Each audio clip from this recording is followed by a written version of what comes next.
Capítulo 2. Si en verdad al morir toda nuestra vida regresa merced a un violento recobrar de la memoria, aquello que estaba recordando era su vida y lo que estaba viviendo era su muerte. No tenía algo a qué asirse para reconocer en todo aquel fugaz desfile de imágenes, momentos y situaciones vividas la realidad de su existencia, pero estaba consciente, tenía, sí, la certeza de que moría. Aunque lo dudara, los rostros torturados, las penas sufridas de nuevo intensamente, la discontinuidad de todo el conjunto, el realismo de las visiones, su falta de localización en el tiempo y el espacio, toda esa loca cinta proyectada por su memoria, era su vida. No obstante tener la boca convertida en trágica o, la respiración apenas visible en una convulsión espasmódica del cuello y el color violeta de la postrera lucha, ya los terribles tormentos físicos estaban casi terminados. Demasiado débil para sentirlos, si es que se producían.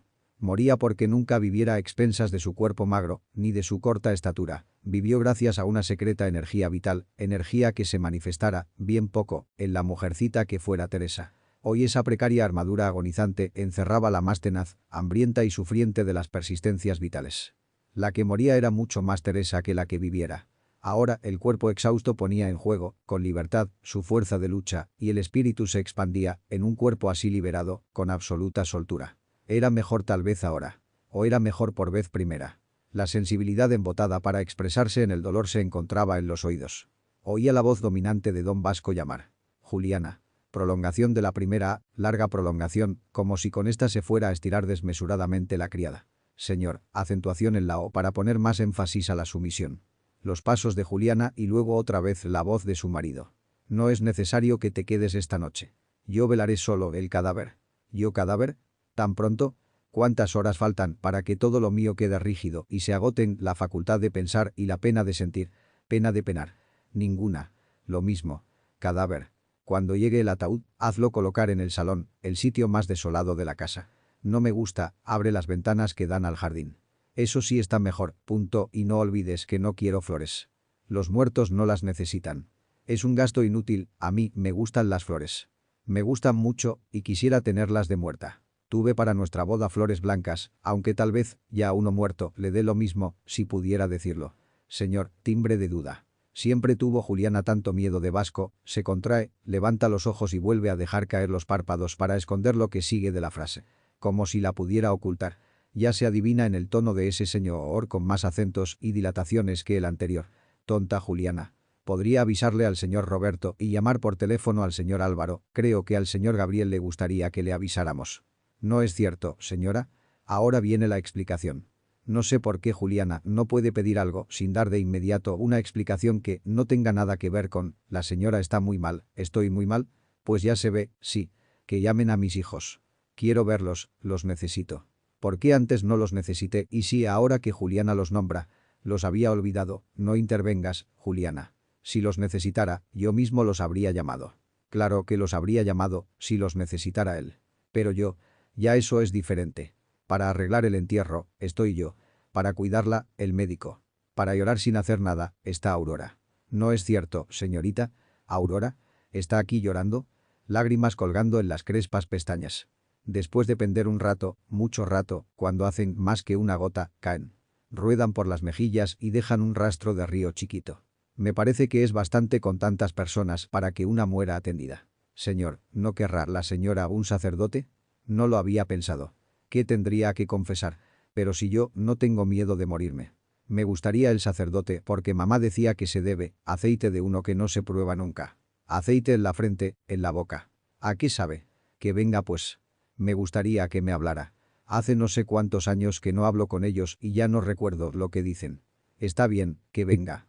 Lo voy a necesitar. La señora no desea ningún sacerdote, pues es claro que lo deseo. Es una compañía, porque me hablará como si yo oyera y no se estará como Aurora, a quien no había sentido antes, ahí parada llorando. Y dirá cosas en latín. Sí que lo deseo. Don Vasco afirmó con su tono más combinatorio.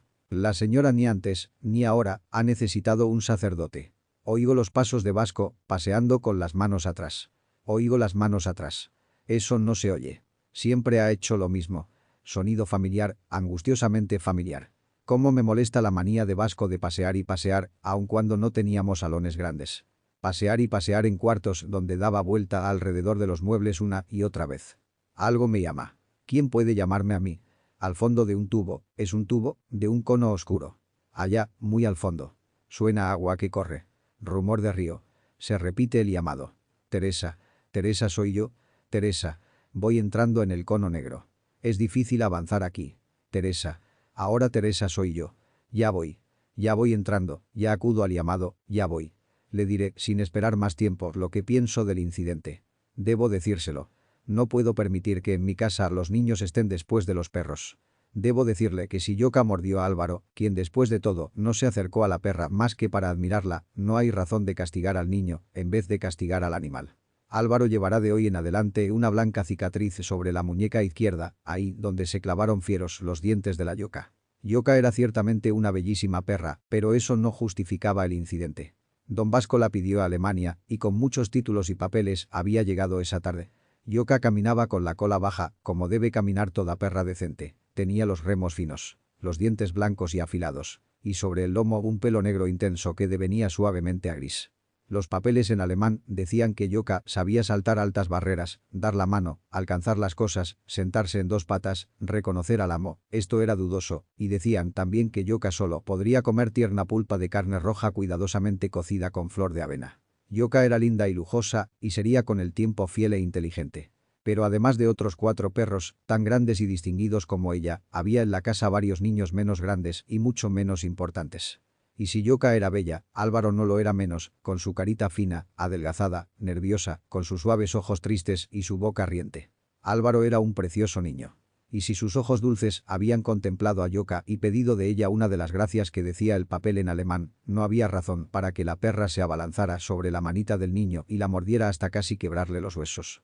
Y todavía menos razón había de que don Vasco, enfurecido porque la emoción de la cólera, el cambio de clima y el viaje pudieran enfermar a la recién llegada, hubiera cruzado a golpes las exangües nalguitas de su hijo, quien lo miraba con ojos más grandes, aterrorizados e interrogantes que aquellos con que mirara a Yoka. Cierto, es la primera vez que le pega. Pero ya es bastante desagradable verme obligada a cocer primero la comida de los 5 perrazos que la de mis hijos. Ya es demasiado tener a los chicos reducidos a jugar en el patio interior, porque el jardín les pertenece a los perros. Ya es el colmo que del poco dinero del gasto, una parte, la mayor, se deba invertir en pulpa tierna de carne roja y flor de avena. Y ahora había de venir esta intrusa a morder la mano de Álvaro, que está débil y necesita, más que Yoka, jugo de carne roja, flor de avena y sitio para correr por la casa. Don Vasco no usaba látigo con sus hijos ni con sus perros, pero tenía, eso sí, una latigante mirada, una latigante palabra, un latigante gesto de poder. Y ante ello temblaban los niños y temblaban los perros. Yo no tiemblo. Yo no tengo otras razones para doblegarme a su tiránica voluntad. Debo decidirme, de una vez por todas, a decirle mi protesta. Debo interrumpir sus tremendos paseos, se va a enfurecer porque le detengo. Tengo que suspender la costura para hablarle, pero esto precisa. Coseré hasta la 1 o 2 de la mañana, después de todo, eso ocurre todos los días. Pero debo decírselo.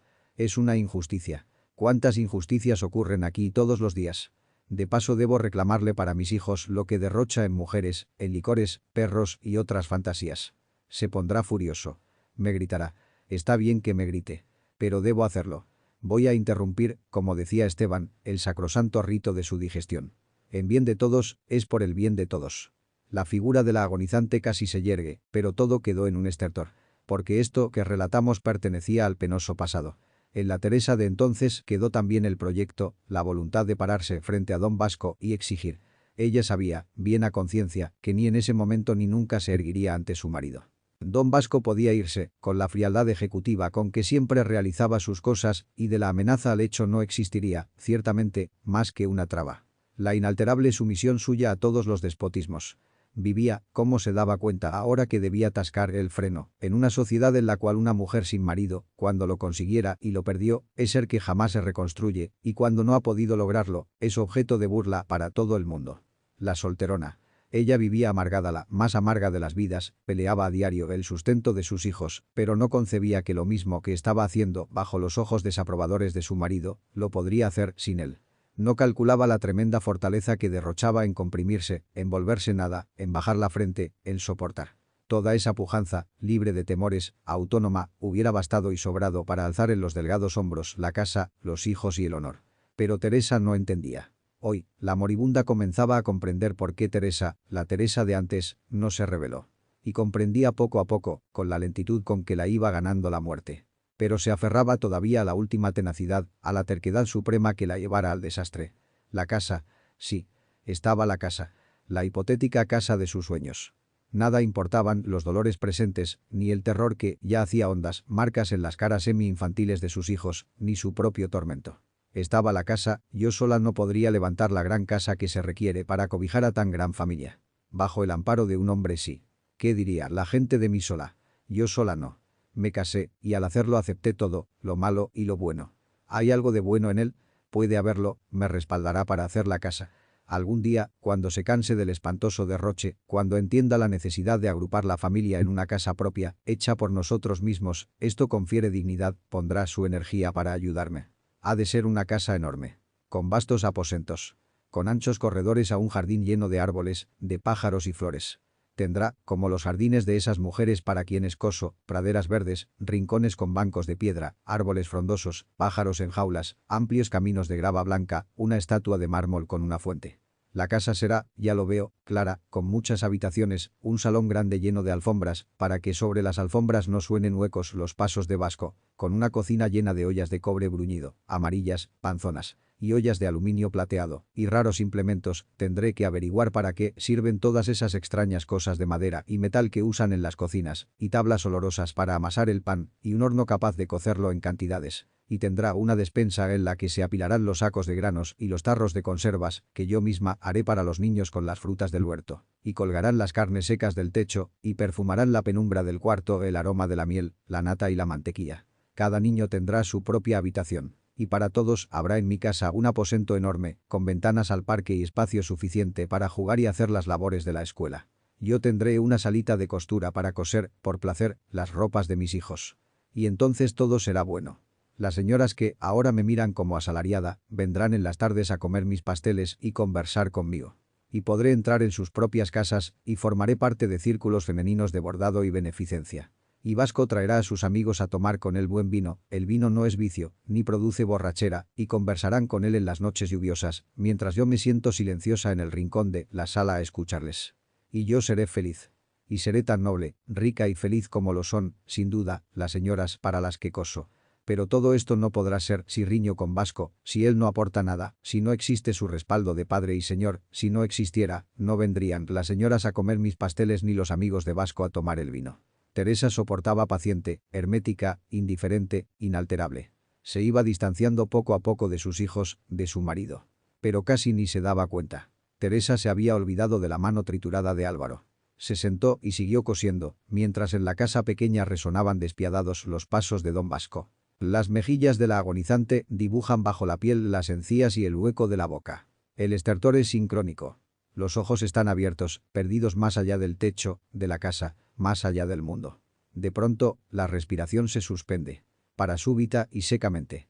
Aurora se inclina sobre ella, buscando en ese gesto, siempre el mismo, una respuesta, tratando de sentir algún hálito que salga de la boca no. La respiración sigue ausente. Aurora avanza hacia la puerta con un grito a flor de labio. Y entonces, casi como suspira un niño, vuelve a comenzar el horrible ronquido, y con idéntica angustia se reanuda la agonía. Teresa no se ha movido. Sin cerrar los ojos, sigue mirando más allá de todo. Capítulo 3. No había algo deliberadamente agresivo, nada en contra.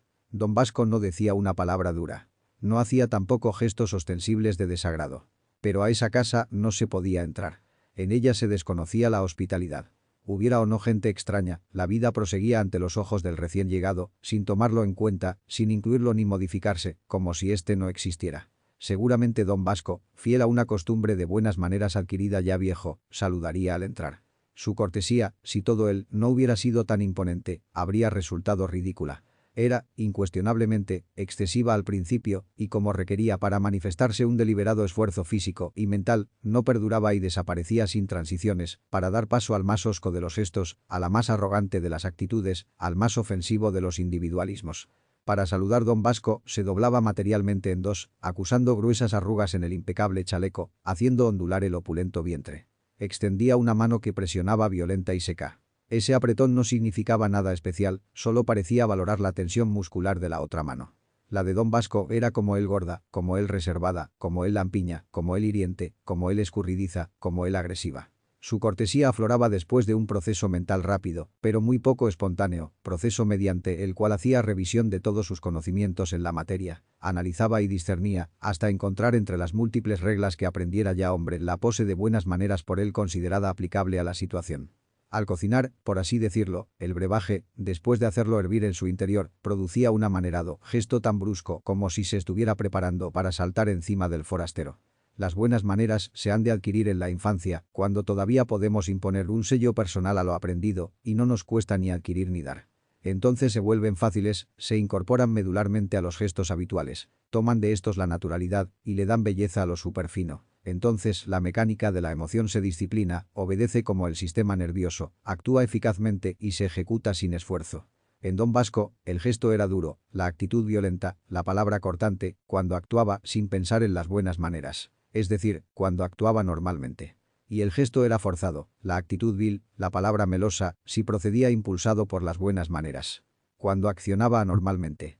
Tan dividida estaba su naturaleza en dos seres, uno que reaccionaba para sí y otro que procedía para los demás, que el esfuerzo requerido para ocultar con artificio transitorio su sequedad habitual hacía de su cortesía una pantomima y de su oratoria una memorización. Obligado a pensar para ser cordial, a razonar para conducirse afablemente, a castigarse para desviar su atención de sí mismo y colocarla en los otros, cualquier relajamiento de la tensión, como por ejemplo, la momentánea ausencia de su oyente o su propio cansancio en el esfuerzo, rompían el artificio, y allí, ante los ojos de la persona para quien representaba, se retrovertía nuestro hombre, daba la vuelta, y sin que hubiera la oportunidad del mutis, dejaba a su interlocutor con la palabra en la boca. Se acababa de golpe una amabilidad que por excesiva ya se hiciera sospechosa y comenzaba a pasear con las manos atrás, sin preocuparse de lo que a su alrededor sucediera. En el ejercicio de una facultad, la cortesanía, que no le era natural, en el falso ejercicio de ella, por mejor decir, sus afectados modales, habían permanecido fieles a cánones que rigieron cuando hacía muchos años se vio en la urgencia, por sus ambiciones, de preocuparse de cosas como las buenas maneras. Por lo tanto, si existiese una forma de actuar representativa de una generación, correspondiente a una época, esa era la de Don Vasco. Había tomado lo formal, no lo medular de todo aquello. Había memorizado palabras y estudiado actitudes, y las aplicaba incongruentemente cuando le parecía indispensable. Su florido discurso, su amplio gesto indulgente, su afectado interés procedían, sin duda, de fórmulas que fueron bellas hacía 20 años. Solo en las malas novelas de 1900, sobre 1850, un hombre se doblaba para saludar a una dama en aquella forma de bisagra o rebuscaba las expresiones con tan desaforada intención de elogio. Todo aquello estaba fosilizado y se exhibía como en museo en el pensamiento, la palabra y el gesto de Don Vasco. Para el resto de la familia, las cosas diferían solo en que, por carecer de la ambición necesaria para acomodarse a los anticuados cánones de Don Vasco, todos estaban muy mal educados. La sensibilidad hacía de Gabriel la única excepción. Era fino y cortés involuntariamente. Cuando un visitante llegaba solo, el problema para el infortunado era más grave porque la ignorancia de su persona era entonces general. Si se trataba, por otra parte, de algún estudiante a quien traía uno de los muchachos, quien lo llevara, participaba del frío recibimiento. Después del forzoso saludo falso y cortés de Don Vasco, este reanudaba sus paseos y el extraño pasaba al más absoluto anonimato.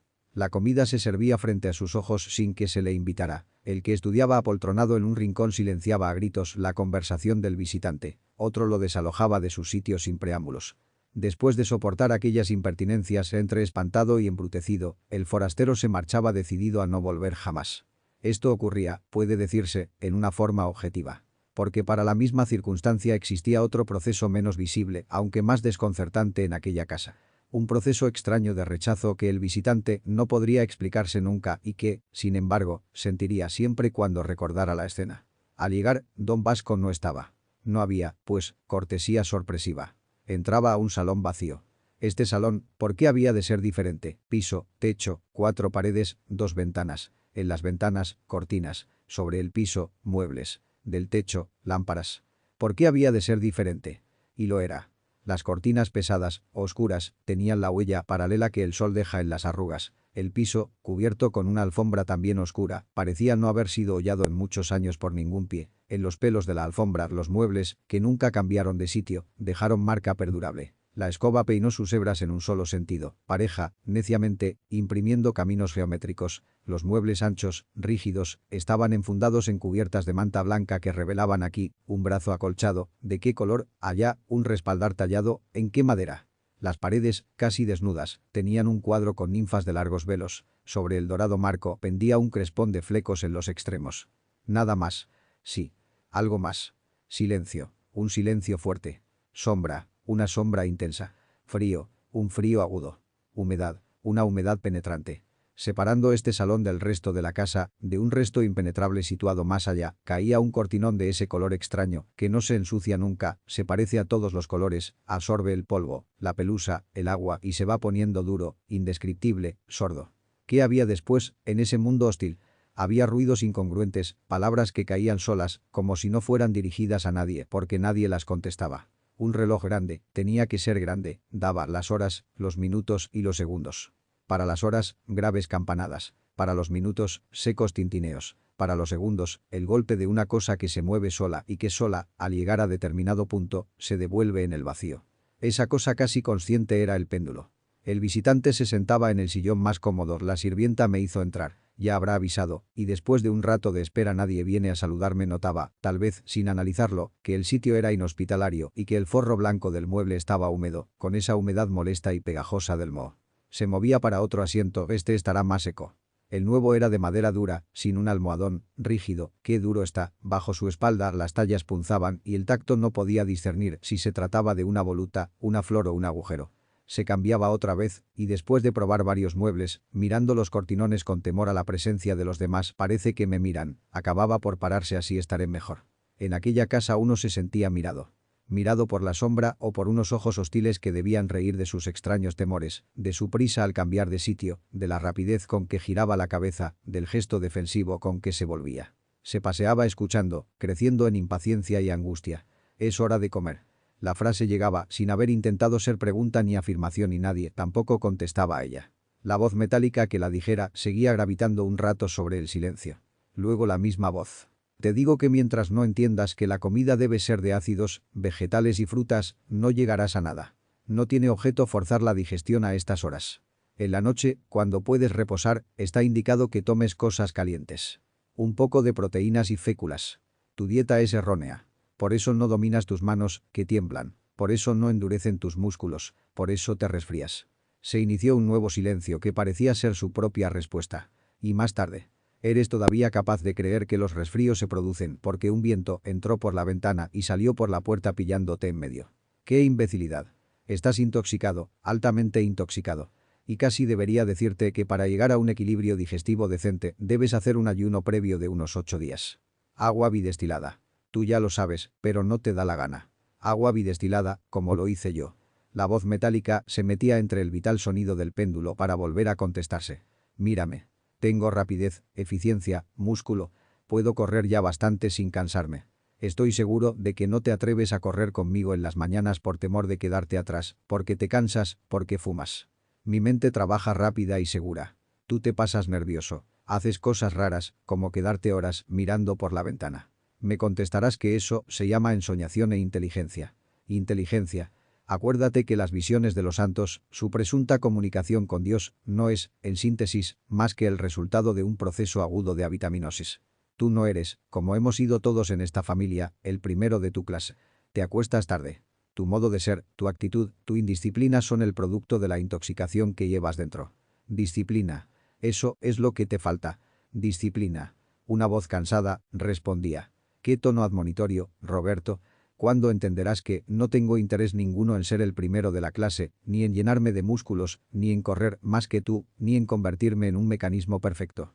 Prefiero mirar por la ventana o salir. Es cierto, mirar por la ventana y ver esa parte de la calle donde hay sol. ¿Te has fijado en lo alegre que es el sol? Yo no sé por qué el sol no entra a esta casa. Esta casa es triste. El otro insistía. Estupideces. ¿Pero es que tú crees que una mente sana puede funcionar en un cuerpo enfermo? Divino precepto. Y no me negarás que te interesa mucho tu mente, aun cuando no pretendas ser el primero de tu clase. Por algo te quedas embobado con la música. Estoy contigo de acuerdo en que los libros son necesarios si se quiere lograr un desarrollo intelectual elevado y que la música también sirve para cultivarse. Pero a sus horas, en disciplina con el cuerpo, no convirtiendo a este en parásito de aquella. Y, a ver, ¿para qué lees libros? Leo libros porque me gusta, no para estudiar. Oigo música sin intención de cultivarme, como tú dices. ¿Cultivarme? ¿Para qué? Eso es algo como de terreno, como de abono. Vaya concepto vegetal que tienes de la cultura. Con los libros y con la música me evado de aquí. No estoy. Eso es todo. Me parece, ciertamente, que no estoy. Y después de todo, no sé por qué te contesto. Maldita la importancia que tienen para ti mis razones. ¿Razones? ¿Y qué razones? Siempre dije que en esta familia tenía que salir un imbécil. Claro, eres tú. El otro rió suavemente, sin cólera. Y el silencio volvió a pesar sobre el salón y sobre el olvidado visitante. ¿Qué hago? La criada se olvidó de avisar. Me voy. Después de oír eso debo irme. ¿O llamar? Es mejor irme. Donde hablaban que no se percibían las personas. Los cuerpos hacen ruido al moverse, no se movieron. Solo hablaron. ¿Estará toda la casa alfombrada? Hay nuevos ruidos. Me voy. Agua que caía. Un llamado vertical desde el piso alto. Juliana. Señora, sube. Voy, señora. Es mejor escapar. Si salgo, nadie se enterará de que he estado aquí. Gabriel no sabrá que vine a buscarlo. Necesito huir. Prefiero dejar para otra oportunidad lo del texto. Lo veré en la universidad. Después de todo, me siento tan incómodo que es mejor marcharme. Nadie lo había hostilizado y sin embargo, estaba seguro de que su presencia no era grata. Dio vuelta al salón, ahora silenciando sus pasos como si se oyeran sobre la alfombra. Se acercó al cortinón. Iba a abrirlo para mirar hacia adentro, hacia el resto de la casa, pero no se atrevió. Sabía que esas cosas inalterables del salón, intocadas por años, como la alfombra huérfana de huellas, como las telas en que el sol hiciera paralelas de luz, como los muebles húmedos, no podían ser turbados por ninguna curiosidad. Sabía que tras ese cortinón estaba algo pesado, impenetrable, y él, seguramente, no deseaba introducirse en la intimidad terrible de esa familia. Sabía que algo respetable, no es respetable, es sórdido ocurría en el resto de la casa. Sabía que nadie, ni él, ni un accidente externo, podrían interferir más allá de la cortina divisoria. Sabía que todos los demás, los que estaban en el mundo de luz de la ventana, no eran allí bien recibidos. Sabía que en la casa habitaba un descontento. Gabriel confinado en una insensibilidad incomprensible, dominado por el embrujo siniestro de esta familia, y pese a toda su rebeldía, incapaz de escapar. Mira sin ver, oye sin escuchar, lleva un libro bajo el brazo y lee desaforadamente en todas partes para no hacer amistades, para que no se le busque luego en su casa, como lo hice yo. Huye del grupo, se aísla en clase, camina solo por la calle perdido en su libro. Se niega a las bromas. Evita a las muchachas.